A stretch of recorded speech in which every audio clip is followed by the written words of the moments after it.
जय हिंद। जय हिंद। जय हिंद। मंच पर विराजमान पश्चिम बंगाल के राज्यपाल श्रीमान जगदीप धनखड़ जी,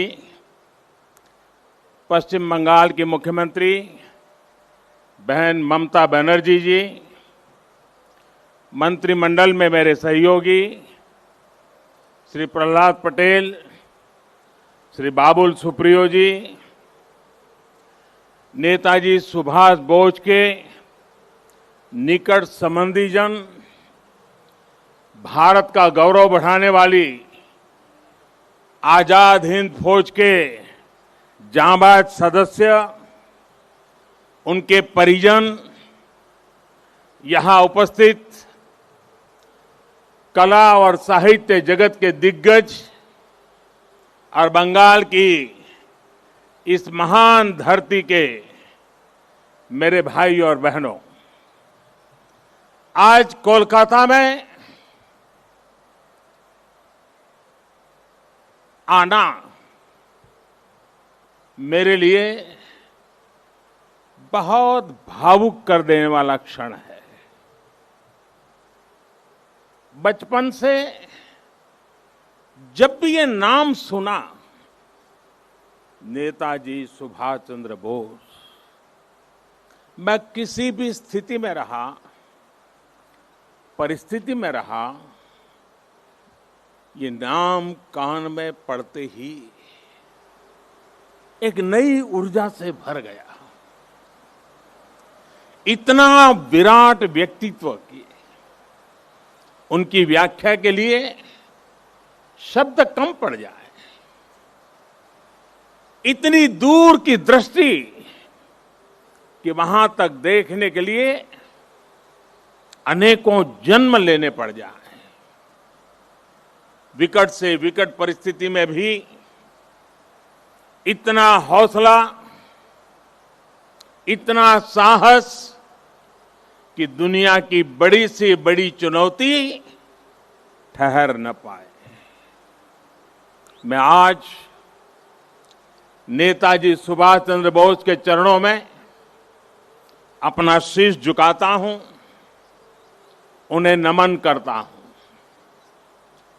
और नमन करता हूं उस मां को, प्रभा देवी जी को, जिन्होंने नेताजी को जन्म दिया। आज उस पवित्र दिन को 125 वर्ष हो रहे हैं।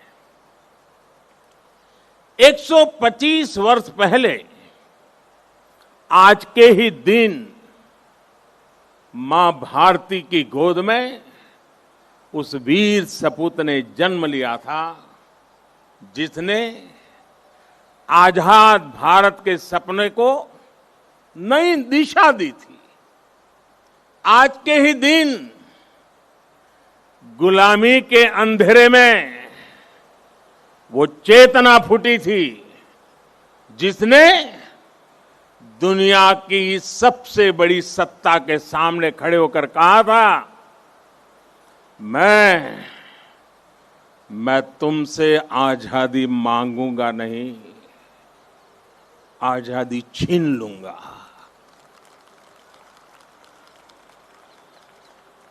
आज के दिन सिर्फ नेताजी सुभाष का जन्म ही नहीं हुआ था, बल्कि आज भारत के नए आत्मगौरव का जन्म हुआ था। भारत के नए सैन्य कौशल्य का जन्म हुआ था। मैं आज नेताजी की 125वीं जन्म जयंती पर कृतज्ञ राष्ट्र की तरफ से इस महापुरुष को कोटि कोटि प्रणाम करता हूं, उन्हें सैल्यूट करता हूं। साथियों, मैं आज बालक सुभाष को नेताजी बनाने वाली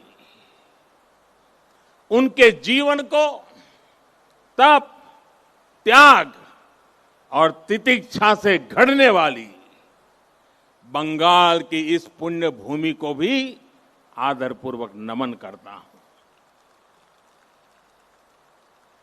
गुरुदेव श्री रविंद्रनाथ टैगोर, बंकिम चंद्र चट्टोपाध्याय, शरद चंद्र जैसे महापुरुषों ने इस पुण्य भूमि को राष्ट्र भक्ति की भावना से भरा है। स्वामी रामकृष्ण परमहंस, चैतन्य महाप्रभु, श्री अरबिंदो, मां शारदा, मां आनंदमयी, स्वामी विवेकानंद, श्री श्री ठाकुर अनुकूल चंद्र जैसे संतों ने इस पुण्य भूमि को वैराग्य, सेवा और आध्यात्म से अलौकिक बनाया है।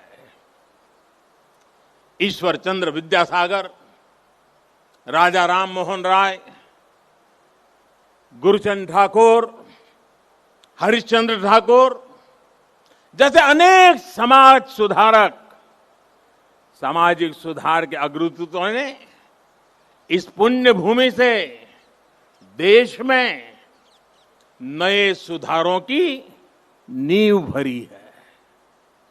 जगदीश चंद्र बोस, पीसी रॉय, एसएन बोस, मेघनाथ शाह, अनगिनत वैज्ञानिकों ने उस पुण्य भूमि को ज्ञान विज्ञान से सींचा है।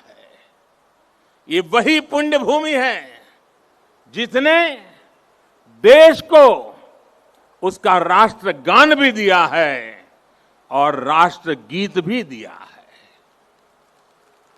इसी भूमि ने हमें देशबंधु चित्तरंजन दास, डॉक्टर श्यामा प्रसाद मुखर्जी और हम सभी के प्रिय भारत रत्न प्रणब मुखर्जी से साक्षात्कार कराया है। मैं इस भूमि के ऐसे लाखों लाख महान व्यक्तित्वों के चरणों में भी आज इस पवित्र दिन पर प्रणाम करता हूं। साथियों, यहां से पहले मैं भी नेशनल लाइब्रेरी गया था, जहां नेताजी की विरासत पर एक इंटरनेशनल कॉन्फ्रेंस और आर्टिस्ट कैंप का आयोजन हो रहा है। मैंने अनुभव किया, नेताजी का नाम सुनते ही हर कोई कितनी ऊर्जा से भर जाता है। नेताजी के जीवन की ये ऊर्जा जैसे उनके अंतर मन से जुड़ गई है। उनकी यही ऊर्जा, यही आदर्श, उनकी तपस्या, उनका त्याग देश के हर युवा के लिए बहुत बड़ी प्रेरणा है। आज जब भारत नेताजी की प्रेरणा से आगे बढ़ रहा है, तो हम सबका कर्तव्य है कि उनके योगदान को बार बार याद किया जाए, पीढ़ी दर पीढ़ी याद किया जाए। इसलिए देश ने तय किया है कि नेताजी की 125वीं जयंती के वर्ष को ऐतिहासिक, अभूतपूर्व भव्यता भरे आयोजनों के साथ मनाएं। आज सुबह से देश भर में इससे जुड़े कार्यक्रम हर कोने में हो रहे हैं। आज इसी क्रम में नेताजी की स्मृति में एक स्मारक सिक्का और डाक टिकट जारी किया गया है। नेताजी के पत्रों पर एक पुस्तक का विमोचन भी हुआ है। कोलकाता और बंगाल, जो उनकी कर्मभूमि रहा है, यहां नेताजी के जीवन पर एक प्रदर्शनी और प्रोजेक्शन मैपिंग शो भी आज से शुरू हो रहा है। हावड़ा से चलने वाली ट्रेन हावड़ा कालका मेल का भी नाम अब नेताजी एक्सप्रेस कर दिया गया है। देश ने यह भी तय किया है कि अब हर साल हम नेताजी की जयंती यानी 23 जनवरी को पराक्रम दिवस के रूप में मनाया करेंगे। हमारे नेताजी भारत के पराक्रम की प्रतिमूर्ति भी है और प्रेरणा भी है। आज जब इस वर्ष देश अपनी आजादी के 75 वर्ष में प्रवेश करने वाला है, जब देश आत्मनिर्भर भारत के संकल्प के साथ आगे बढ़ रहा है, तब नेताजी का जीवन, उनका हर कार्य, उनका हर फैसला हम सभी के लिए बहुत बड़ी प्रेरणा है। उनके जैसे फौलादी इरादों वाले व्यक्तित्व के लिए असंभव कुछ भी नहीं था। उन्होंने विदेश में जाकर देश से बाहर रहने वाले भारतीयों की चेतना को झकझोरा। उन्होंने आजादी के लिए आजाद हिंद फौज को मजबूत किया। उन्होंने पूरे देश से हर जाति, पंथ, हर क्षेत्र के लोगों को देश का सैनिक बनाया। उस दौर में जब दुनिया महिलाओं के सामान्य अधिकारों पर ही चर्चा कर रही थी, नेताजी ने रानी झांसी रेजिमेंट बनाकर महिलाओं को अपने साथ जोड़ा। उन्होंने फौज के सैनिकों को आधुनिक युद्ध के लिए ट्रेनिंग दी। उन्हें देश के लिए जीने का जज्बा दिया, देश के लिए मरने का मकसद दिया। नेताजी ने कहा था, भारत डाक छे रोकटो डाक दिए छे रोकतो के ओठो दांडाओ आमोदेर नोस्टो करार मतो सोमोय नोय। अर्थात भारत बुला रहा है, रक्त रक्त को आवाज दे रहा है, उठो, हमारे पास अब गंवाने के लिए समय नहीं है। साथियों, ऐसी हौसले से भरी हुंकार सिर्फ और सिर्फ नेताजी ही दे सकते थे। और आखिर उन्होंने दिखा भी दिया कि जिस सत्ता का सूरज कभी अस्त नहीं होता, भारत के वीर सपूत रणभूमि में उसे भी परास्त कर सकते हैं। उन्होंने संकल्प लिया था, भारत की जमीन पर आजाद भारत की आजाद सरकार की नींव रखेंगे। नेताजी ने अपना ये वादा भी पूरा करके दिखाया। उन्होंने अंडमान में अपने सैनिकों के साथ आकर तिरंगा फहराया। जिस जगह अंग्रेज देश के स्वतंत्रता सेनानियों को यातनाएं देते थे, काला पानी की सजा देते थे, उस जगह जाकर उन्होंने सेनानियों को अपनी श्रद्धांजलि दी थी।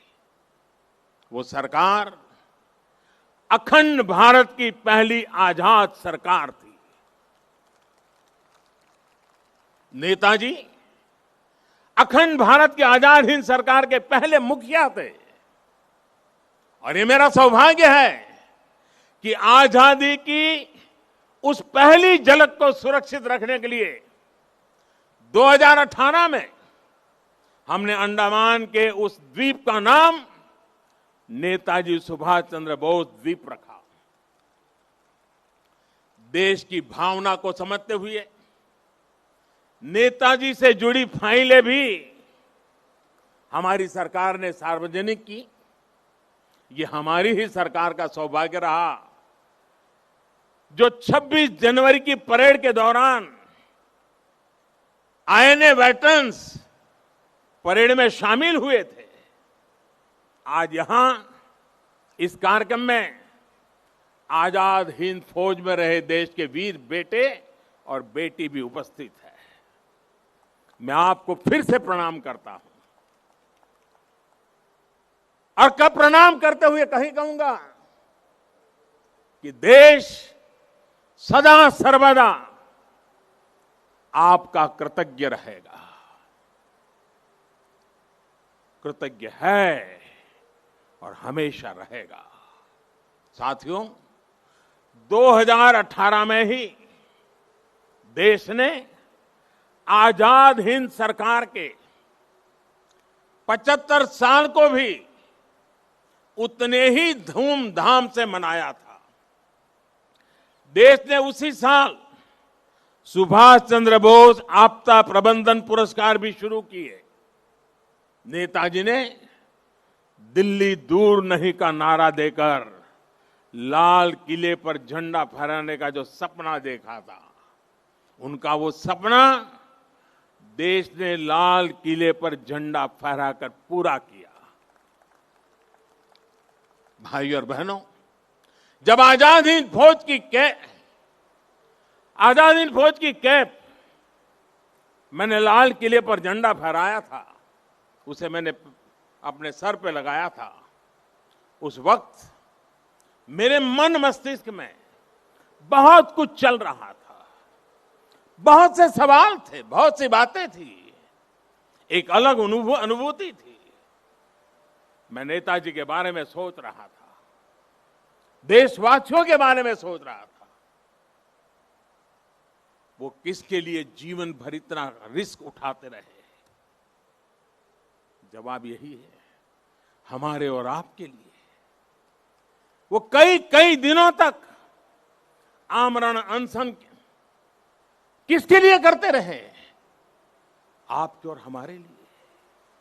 वो महीनों तक किसके लिए जेल की कोठरी में सजा भुगतते रहे? आपके और हमारे लिए। कौन ऐसा होगा जिसके जीवन के पीछे इतनी बड़ी अंग्रेजी हुकूमत लगी हो, वो जान हथेली पर रखकर फरार हो जाए? हफ्तों हफ्तों तक वो काबुल की सड़कों पर अपना जीवन दांव पर लगाकर एक एम्बेसी से दूसरी से चक्कर काट लगाता रहे। किसके लिए? हमारे और आपके लिए।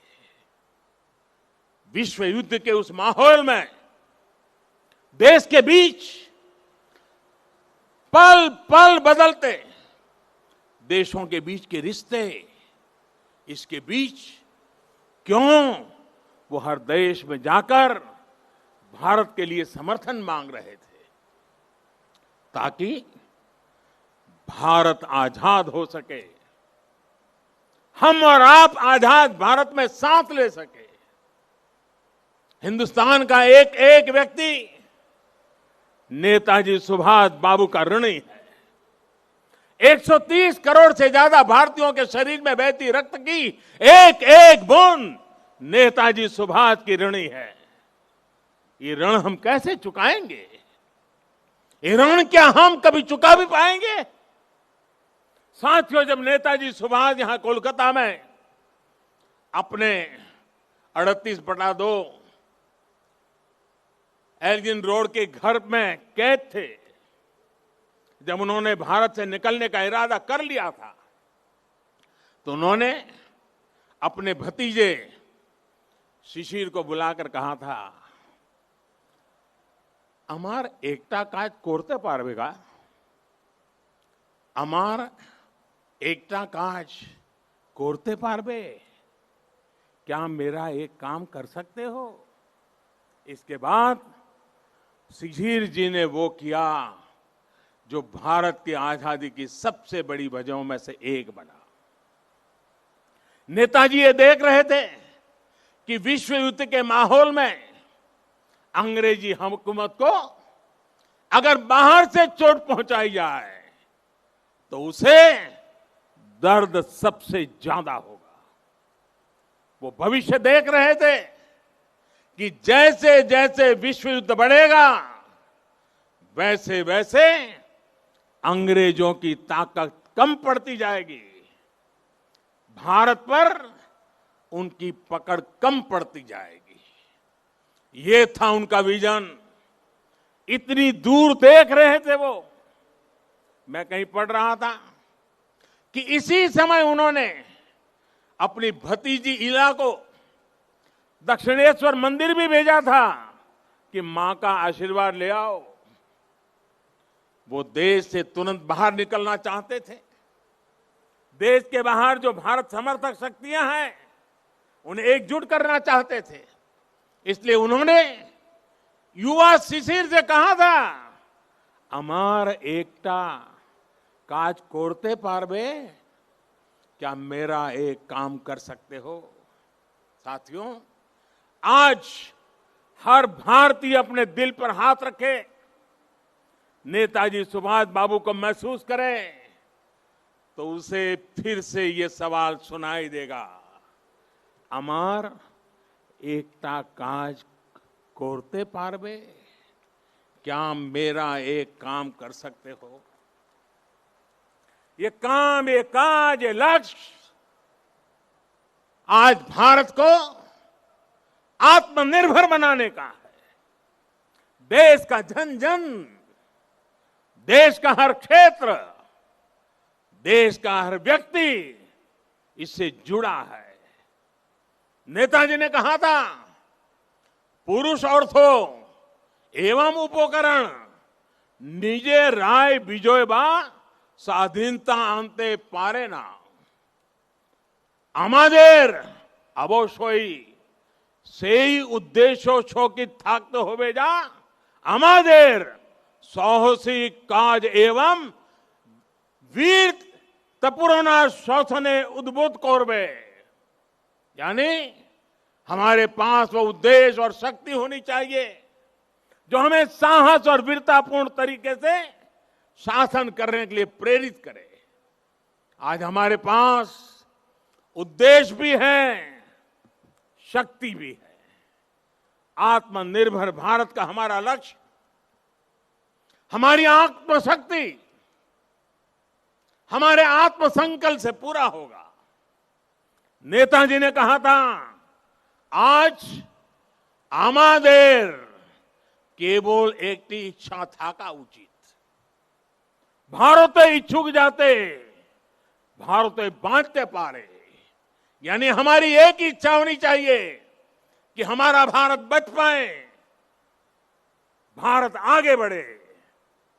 हमारा भी एक ही लक्ष्य है, अपना खून पसीना बहाकर देश के लिए जिए, अपने परिश्रम से, अपने इनोवेशन से देश को आत्मनिर्भर बनाए। नेताजी कहते थे, निजेर प्रोति सात होले सारे, बिक्सेर प्रोति केऊ असोध होते पारबे ना। अर्थात अगर आप खुद के लिए सच्चे हैं तो आप दुनिया के लिए गलत नहीं हो सकते। हमें दुनिया के लिए बेहतरीन क्वालिटी के प्रोडक्ट बनाने होंगे, कुछ भी कमतर नहीं, जीरो डिफेक्ट जीरो इफेक्ट वाले प्रोडक्ट। नेताजी ने हमें कहा था, स्वाधीन भारतेर स्वप्ने कोनो दिन आस्था हारियो ना, বিশ্বে এমন কোন শক্তি নেই যে ভারতকে पराधीनानंतर श्रृंखलाएं बेगे रखते समर्थ होवे। यानी आजाद भारत के सपने में कभी भरोसा मत खोइए। दुनिया में ऐसी कोई ताकत नहीं है जो भारत को बांध करके रख सके। वाकई दुनिया में ऐसी कोई ताकत नहीं है जो 130 करोड़ देशवासियों को, अपने भारत को आत्मनिर्भर भारत बनाने से रोक सके। साथियों, नेताजी सुभाष चंद्र बोस गरीबी को, अशिक्षा को, बीमारी को देश की सबसे बड़ी समस्याओं में गिनते थे। सुभाष बाबू कहते थे, आमादेर सबसे बड़ो जातीय समस्या हलो दारिद्र्य असी कखा रोग वैज्ञानिक उत्पादन जे समस्यार समाधान होवे केवल मात्र सामाजिक भावना चिंता द्वारा। अर्थात हमारी सबसे बड़ी समस्या गरीबी, अशिक्षा, बीमारी और वैज्ञानिक उत्पादन की कमी है। इन समस्याओं के समाधान के लिए समाज को मिलकर जुटना होगा, मिलकर प्रयास करना होगा। मुझे संतोष है कि आज देश पीड़ित, शोषित, वंचित को, अपने किसान को, देश की महिलाओं को सशक्त करने के लिए दिन रात एक कर रहा है। आज हर एक गरीब को मुफ्त इलाज की सुविधा के लिए स्वास्थ्य सुविधाएं मिल रही है। देश के किसानों को बीज से बाजार तक आधुनिक सुविधाएं दी जा रही हैं। खेती पर होने वाला उनका खर्च कम करने का प्रयास किया जा रहा है। हर एक युवा को आधुनिक और गुणवत्तापूर्ण शिक्षा मिले, इसके लिए देश के एजुकेशन इंफ्रास्ट्रक्चर को आधुनिक बनाया जा रहा है। बड़ी संख्या में देश भारत में एम्स, आईआईटीज और आईआईएम्स जैसे बड़े संस्थान खोले गए हैं। आज देश 21वीं सदी की जरूरतों के हिसाब से नई राष्ट्रीय शिक्षा नीति भी लागू कर रहा है।